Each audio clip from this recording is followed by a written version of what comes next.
সকলোলৈ ঈদৰ আন্তৰিক শুভেচ্ছা থাকিল।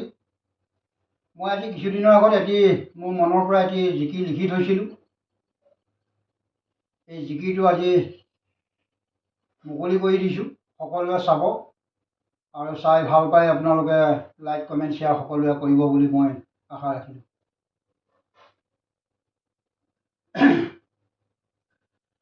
ওচৰতে মছজিদ আছে, নাহে বেছি মুক্তাদি, কবৰলৈ গ'লে ভাইজান লগত কি লৈ যাবি।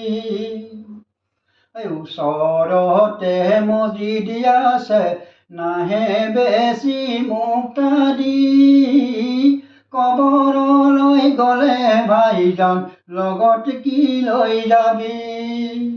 ভাইজান লগত কি লৈ যাবি। নামাজ ৰোজা পাহৰিছে সকলো মুমিন ভাইয়ে, বাহিৰ দেশত মুছলমান ভাই বহুতো মৰিছে, হাই হাই বহুতো মৰিছে।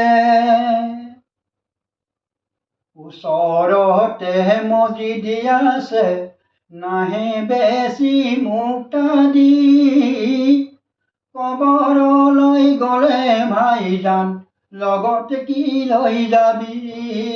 ভাইজান লগত কি লৈ যাবি।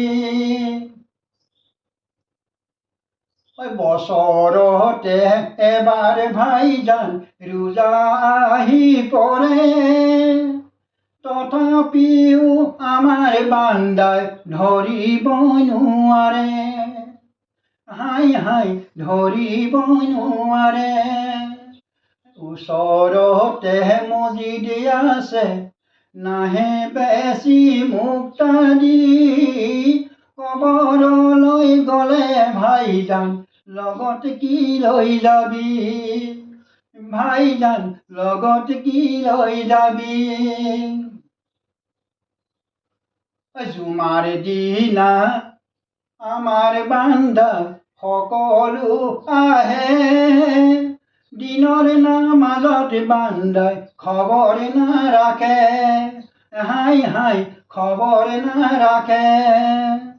ওচৰতে মছজিদ আছে, নাহে বেছি মুক্তাদি, কবৰলৈ গ'লে ভাইজান লগত কি লৈ যাবি। ভাইজান লগত কি লৈ যাবি। আব্বাক মাক আদৰ কৰি জান্নাতত যাবি, তাকে নকৰিলে ভাইজান দুজখত জ্বলিবি, হাই হাই দুজখত জ্বলিবি। ওচৰতে মছজিদ আছে, নাহে বেছি মুক্তাদি, কবৰলৈ গ'লে ভাইজান লগত কি লৈ যাবি। ভাইজান লগত কি লৈ যাবি। ভাইজান লগত কি লৈ যাবি। খুদা হাফিজ।